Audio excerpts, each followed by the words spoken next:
Thank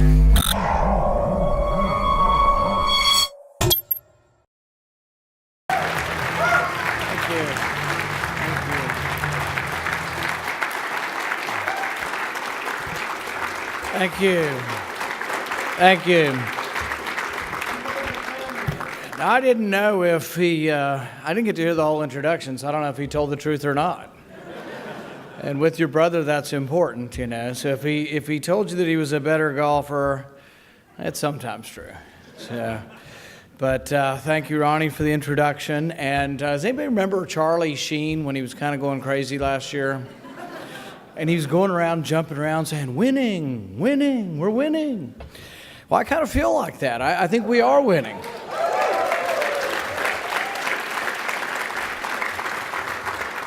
And I'm not on any drugs. I just think we're winning. And I think we really are. I mean, last week we had an extraordinary week. For a change, you know, and I think quite unusual in the last century, the president came to Congress and said, we need congressional authority to go to war, and we're going to have a debate. And what's extraordinary about it is when you have a debate, people actually do debate the pros and cons. Typically what we've had in the past, and we still have many people, they start with a conclusion. Their conclusion is, well, this is in our national security interest. And it's kind of like, well, aren't we going to have the debate whether it's in our national security interest? They start with a conclusion. And so we never really have this debate, and often that comes after the bombs have been dropping. We begin dropping the bombs, and then we say, well, it's in our national security interest. The president came and had lunch with us this week, and one of the things he said, which he hasn't always stuck to, I don't believe, but he said, well, if there isn't an imminent threat to the country, we have to ask for congressional authority. So I asked him, well, is this verdict, if we vote no, is this going to be a binding verdict? And he kind of bobbed and weaved a little bit, and he said, well, you know, but he kind of indicated it was, but he indicated it was different than Libya. I think they're kind of the same thing, but I think what's important is that we did have a debate. And one of the reasons Madison said we ought to have the debate is when you have a debate, it makes you less likely to go to war. Doesn't mean you never go to war. There have been times in our history we've been fairly unified. When the Japanese attacked us on December 7th, 1941, we were fairly unified that we weren't going to take it, and we were going to respond, and we declared war. 9/11, I think we were fairly unified as a country, too, when we were attacked. So I think there are times when we are attacked that we can be unified, and when we aren't attacked, when we decide we're going to get involved because we say, well, American interest exists, well, you have to prove that, and you have to have a debate, and that's why it's important. If we take imminent threat off the table, and we say, when we're imminently being attacked or under siege or people attacking us, you can respond. But when that isn't occurring, which is most of the time, and the president admitted this as much in his remarks to us, he said, a lot of these things are ambiguous. Yeah, well, when it's ambiguous, we ought to have a debate, because then you have to prove to us. You have to prove that there's a compelling American interest in Syria. And as you all know, it's a pretty messy war over there. In all likelihood, Assad gassed his people. Doesn't make any sense why he would, but in all likelihood, all the evidence they give me shows that he did. But on the other side, you have Islamic rebels who enjoy publicly videotaping beheadings and showing, you know, what great people they are by chopping the heads of their victims off, or in other instances, eating the heart. Or actually, what I love about PolitiFact is these different news organizations that claim they're monitoring the truth, that they said, no, that wasn't his heart, that was his liver. It's like, I told my staff to send them back a tweet, and they won't. Sometimes my staff won't tweet exactly what I want to tweet. So I told them to send back a tweet saying, you know, I've seen my fair share of hearts, livers, and kidneys. If they want to have a contest, we'll bring them in and we'll have some gross pathology. We'll have the organs on the table, and we'll see who's better at identifying a heart from a liver. As if they were questioning, it's okay. He was only eating the man's liver. He wasn't eating the man's heart. No big deal. But really, there's atrocities occurring on both sides of this war, and the people who attacked us on 9/11 are on one side of the war, and they would be encouraged by destabilizing Assad. So I think really, for the first time, we had something extraordinary happen, that we had a debate, and I think we won the debate. We really won the debate. Overwhelmingly, people opposed this war.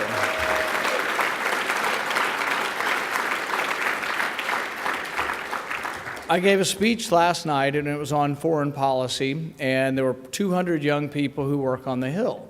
And it was supposed to be a debate where people were debating back and forth. I was introducing it, and then there was going to be a debate on both sides of whether we should be involved in Syria. So I thought maybe the crowd would be a mixed crowd, and I said, well, I'm going to start out and I'll poll the audience. How many people here think it's a good idea to bomb Syria? Now here I think I probably wouldn't get many hands. I didn't get any hands. Not one young person raised their hand. I said, well, whoever's on the debate side that's going to convince these people to bomb Syria has got their work cut out for them. But that's true of the phone calls. We got thousands and thousands of phone calls, virtually no phone calls in support of being involved. And it's not that we're not sympathetic. It's not that we don't think it's horrific what's happening to those people. But you have to ask yourself, if you bomb Assad, is it more or less likely that he uses more chemical weapons? Well, John Kerry came to our committee and he says, I guarantee you he's more likely to do it if we don't bomb him. Well, I don't know. He already acted pretty irrationally if he bombed his own citizens when he knew it would encourage the rest of the world to get involved. That's behaving pretty irrationally. So do you think if we bomb him, he might launch bombs on Israel or Turkey or Jordan? The other reason they say we should be involved is because there's 500,000 refugees in Jordan. I ask the question, is it more or less likely there'll be more refugees in Jordan if we bomb them? I think more likely. I mean, we're going to scare the heck out of people, and they will flee when the war escalates. And then the other question, and this is, they think it won't happen, but it could happen, is it more or less likely that Iran or Russia become more involved in this, or that this escalates to a regional war if we get involved? Well, Iran and Russia are already involved. We're already involved as well, but I think it's more likely that it escalates if we get involved. The best course here really is a diplomatic solution, and I'm hoping we're heading towards it.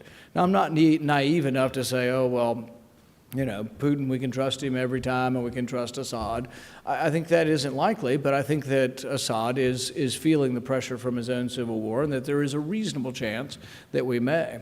Now, I saw somebody from I think it's Dan Mitchell from Cato was on the television tonight, and they were asking him about, Assad says we should pay him $1 billion to get rid of the weapons, and Dan Mitchell's response was pretty good. He said, why don't we just give him Obamacare?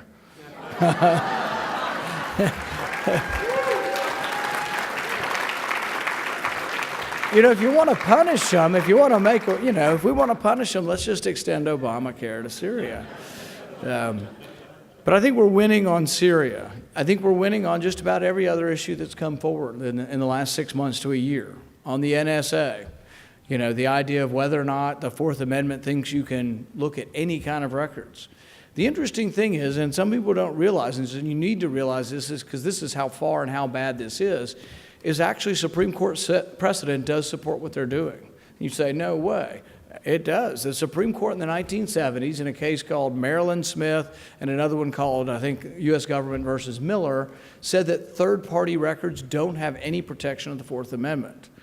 Now, I think these are wrongly decided, but this needs to go before the Supreme Court. We're pushing to get the case.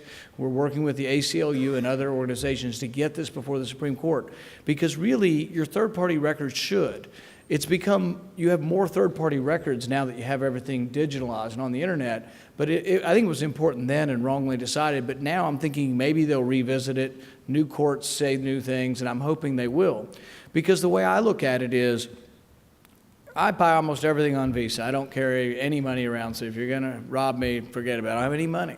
But I do have a Visa, and I use it for everything. But the thing is if you look at my Visa transactions, you can say, does he go to a psychiatrist? Not yet, maybe soon. But do I gamble? Not that much. But you could see if I gamble on my Visa. If I charge to my Visa, you can tell if I drink. Do I smoke? Do I read Reason magazine? Or do I read free market economics? Yes, but the thing is, it's none of your business unless I care to tell you, or unless I've been accused of a crime, or unless a judge gives you permission to look at my records. But the way it sits now is once Visa has those records, they're held by a third party, and the courts have judged that I gave up my right to have possession or to have privacy. My expectation of privacy is gone. This came up recently with the FBI. They were getting ready to get a new director, and I was holding up this process because I wanted to know whether or not they're going to get warrants to use drones domestically. And they said they were already doing it. So they did divulge to me how many times, and I can't remember whether it's classified or not. It's kind of stupid whether it's 30 or 40 or 20. That's a classified number. And I can't remember which it is, so I'm not divulging a secret, but it's somewhere in there. But they are using drones, and they haven't had to get a warrant, according to them, because they haven't seen the need to get a warrant yet. But they did say if there was a reasonable expectation of privacy, they would get a warrant. And those are legal terms, and I'm sure those are in the court cases. And so I wrote them back another letter, and I asked, well, what does that mean? What is a reasonable expectation of privacy? And they said, well, the courts so far, and they went through a list of court cases, so I'm glad I got the letter back from them, but they went through a series of court cases, and they said, well, at this point in time, the courts have ruled that surveillance from a manned aircraft doesn't require a warrant, so therefore we don't think surveillance from an unmanned aircraft requires a warrant either. So basically, they don't think they need a warrant to use drones anywhere in America. And this is a real problem and something we need to revisit and need to look at, because we now have drones that are the size of a mosquito. We have drones that can fly up and stick to your window and look inside your house. Are they saying they need no warrant for that? My guess is they won't say that, but we really need to figure this out in advance of the surveillance coming to our house. And so, but I think the American public is with us. But we have to get, I think your legislature and your court system and all of this lags 10 years, 20 years behind the people. What we need to do is get to a point where things are getting caught up and we are the ones that are winning. I think we are winning in the sense that the public is with us. It's not just us. It's just not the remnant or the hardcore, but I think the public is in general with us on these issues. I think also from a partisan point of view as a Republican, these are ways we grow the Republican Party.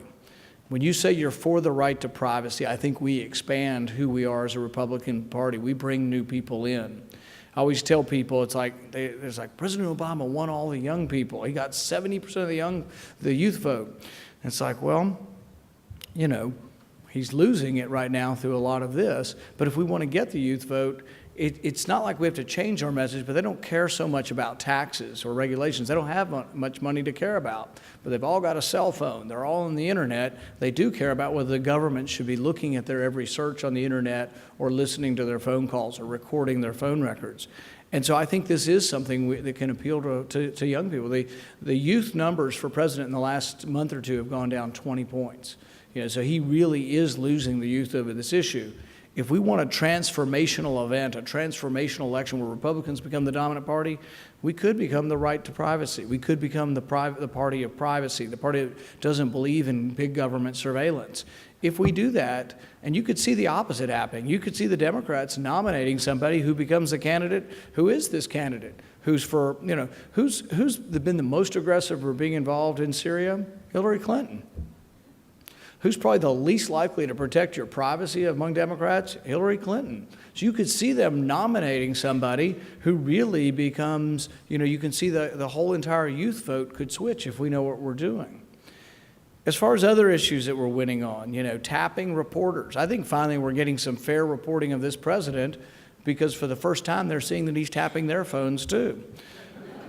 So when you see the Associated Press complaining, and then you see Fox News didn't take too much to get them to complain.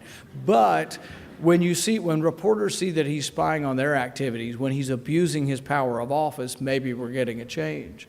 One of my favorite examples of how the media treated the press, how the press treated Obama in the beginning was, there was this Jon Stewart clip. And they had a fake reporter, you know, talking to Obama, and the reporter was asking him a question and then secretly trying to touch his cloak to get a miracle. And they treated him as if he could do no wrong. And really, he was treated with kid gloves. He didn't get any hard questions, I don't think. But I think some of that's changing now, and some of that's changing as we're seeing his abuse of power. I think we're also winning with regard to cutting spending. Now, I'd be the first to tell you the sequester is not actually really cutting spending, but it is cutting the rate of growth of spending. It's, you know, I didn't vote for it because I didn't think it was enough, but now I'm trying to hold firm to it so we don't break the sequester and actually spend more than the sequester. But on the sequester, the president came to the country and said, the world will end, the sky is falling, it's a disaster.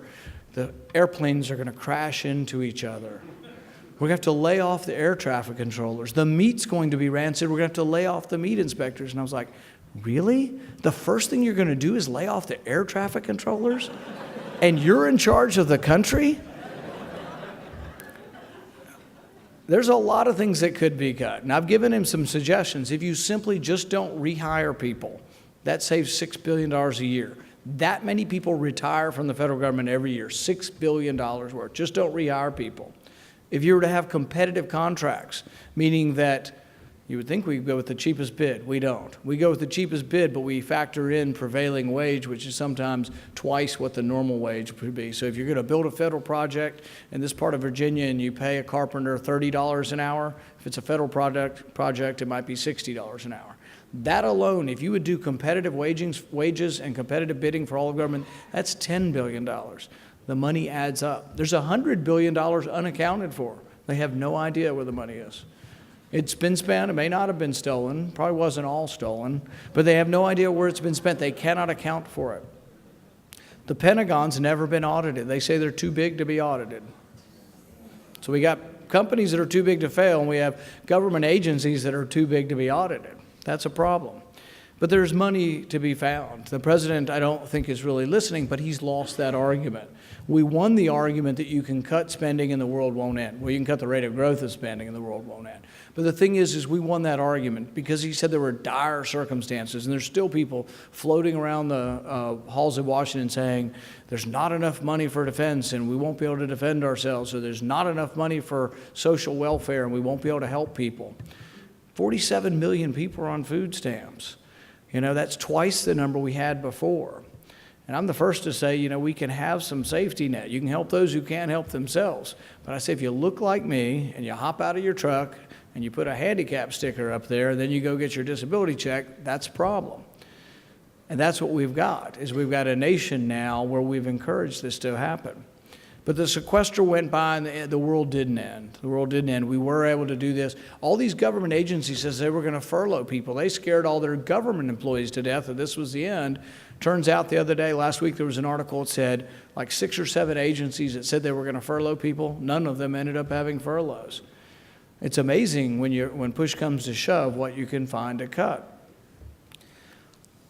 Finally, I think if we want to grow the Republican Party, that may not be everybody's objective here, but it is my objective. If we want to grow the Republican Party, I think we need to pay attention to some of the liberty issues. One of the big issues from the liberty crowd has been indefinite detention. And when we passed it, the president, and this is really my main problem with the way the president thinks about issues, he thinks of himself as a good person, and so, I would never detain anyone. But it's not really the way we've run our government. You know, in the past, Madison said that if a government were comprised of angels, we wouldn't really need the Constitution. We really wouldn't need these restraints on politicians. But it isn't about President Obama. It really isn't. It isn't about who the current president is. It is about allowing anybody to accumulate that much power. It's why I was asking him. I didn't really think he was going to drone people, or as my wife keeps reminding me, I said, during someone's cafe experience, and ruin their cafe experience. I didn't really think he would do that. But at the same time, why wouldn't he explicitly admit he didn't have the authority to do that? So it's important not for him just to say he's not going to detain somebody. It's important for him to say he doesn't have the authority to detain someone without a trial, without a lawyer, without a jury verdict. And so this is an important issue. How is it an issue bigger than just for libertarians? It's an issue because I think this is an issue that we should take to communities that haven't been considering us. Think about it. Who in our system, who in our country has been treated unfairly by justice more than anybody else? African Americans. They're arrested disproportionately for drug crimes. The war on drugs has now made 1 out of 3 African American males a felon. They go to jail, then they get behind on child support, and they get out, and a day later they arrest them for not paying their child support. How are you supposed to catch up if you're in jail for 3 or 4 years for a nonviolent drug crime? You get out, you owe $3,000. You can't get a job because you're now a convicted felon. You get a job for $9 an hour, and they say, oh, you owe $4,000. And if you don't pay it, you're going back to jail. You can see how this cycle of poverty and the cycle of the war on drugs is hurting a certain group in our society more than others. I would say if we reach out and say, we're going to fix this, So this week I went to make a step forward and I testified against mandatory minimums.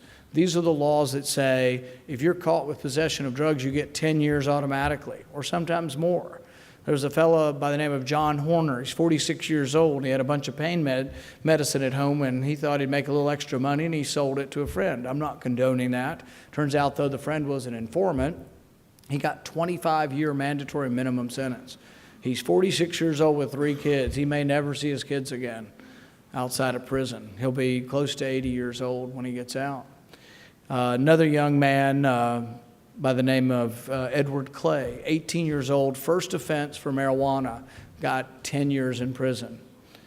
Another young man, Weldon Angelos, 24 years old, got 55 years in prison. It was his 3rd time to be caught, so 3 strikes, you're out. But all of his crimes were nonviolent sale of marijuana.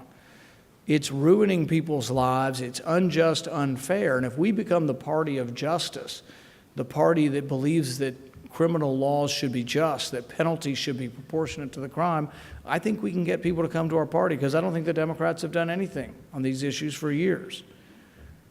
If you think about indefinite detention, the idea, and I had this debate with John McCain on the floor, and I said, you mean you could send an American citizen to Guantanamo Bay without a trial, without a jury, without a lawyer, without anything? He says, yeah, if they're dangerous.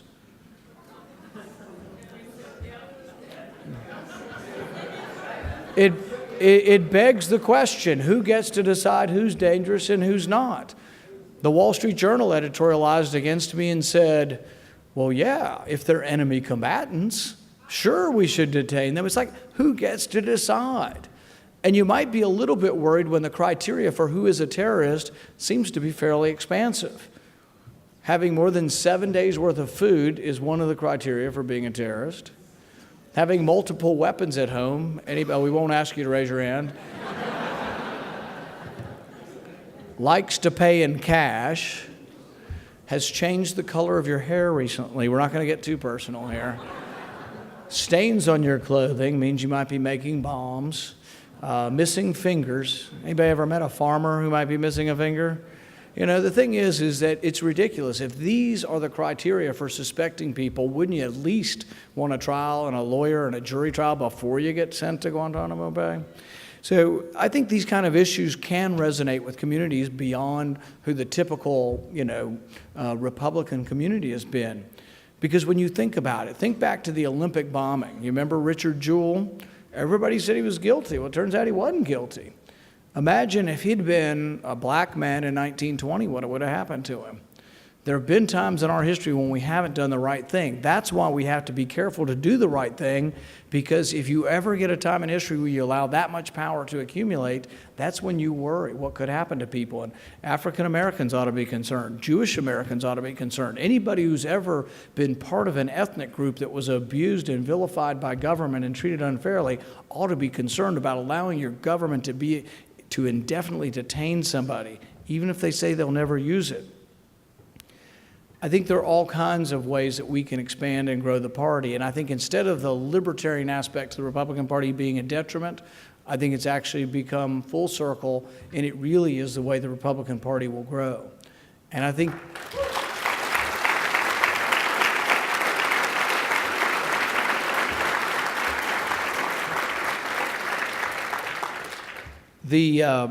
right after the Boston bombing, I was at a function in Louisville, and there was a policeman there from the Boston Police Department, and he was there as one of the first responders. And he said when the bombs exploded and it was like a war zone, there were limbs strewn everywhere, people bleeding to death, and he responded and he was applying tourniquets, and he was part of that first response team. And it filled him with horror that someone would do this, that someone in the name of religion or politics would blow up innocent people.